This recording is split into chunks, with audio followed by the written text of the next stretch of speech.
श्रीराम समर्थ. कर्तेपणात टाकणे हाच परमार्थ. दोरीला जो साप म्हणून समजला तो बद्ध, पण दोरीला दोरी म्हणून ज्याने ओळखले तो मुक्त समजावा. देही मी नव्हे हे ज्याला समजले तो मुक्तच. सत्य ज्ञान करून घेणे म्हणजेच मुक्तावस्था आहे. बद्ध दशा आमची आम्ही निर्माण केली.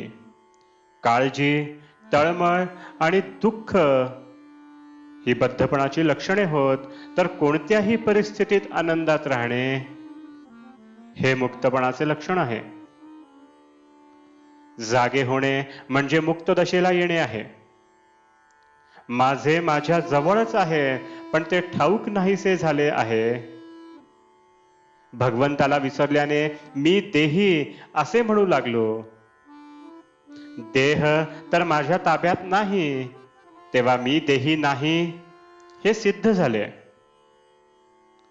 आपण कर्तेपण आपल्याकडे घेतो आणि त्याबरोबर सुखदुःखही आपल्याकडे येते. मला सुख नाही आणि दुःखही नाही असे ज्याला वाटेल तो मुक्त समजावा. कर्तेपण घातुक असते. मी एवढा मोठा वाडा बांधला, प्रपंच चांगला केला असा प्रापंचिकाला अभिमान वाटतो, तर संन्यासी मठाचाच अभिमान धरून बसतो. म्हणजे या कर्तेपणाच्या बाधेतून दोघांचीही सहजी सुटका होत नाही. हे कर्तेपण सोडावेसे वाटले तरी ते आपल्याला सुटत नाही, याचा आपल्याला नेहमी अनुभव येतो. भगवंताचे अस्तित्व पटल्यानेच कर्तेपणा कमी होतो. म्हणून भगवंताच्या अखंड स्मरणात राहावे आणि भगवंत ठेवील त्यात समाधान मानावे. भगवंताच्या स्मरणाशिवाय जिथे आपल्याला सुख होते तो विषय समजावा. विषयाच्या संगतीत परमात्म्यापासून वेगळे असणे याचे नाव प्रपंच, आणि परमात्म्याच्या संगतीत विषयात राहणे याचेच नाव परमार्थ.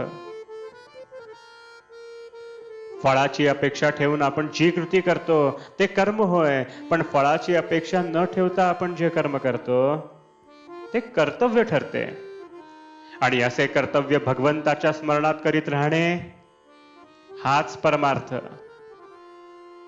हे करीत असताना भगवंताला दृष्टीआड न होऊ देणे याचेच नाव अनुसंधान होय.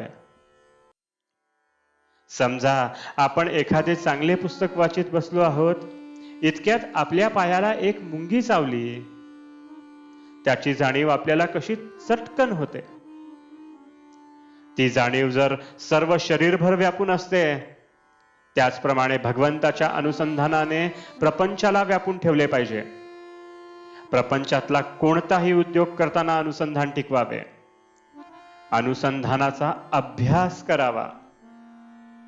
भगवंताचे अनुसंधान आपल्याला भगवंताकडे घेऊन जाते.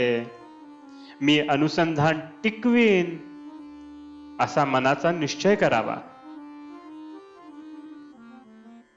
आजचे बोधवचन: आपले कर्तव्याला न विसरावे, भगवंताचे अनुसंधान राखावे. जानकी जीवन स्मरण. जय जय राम.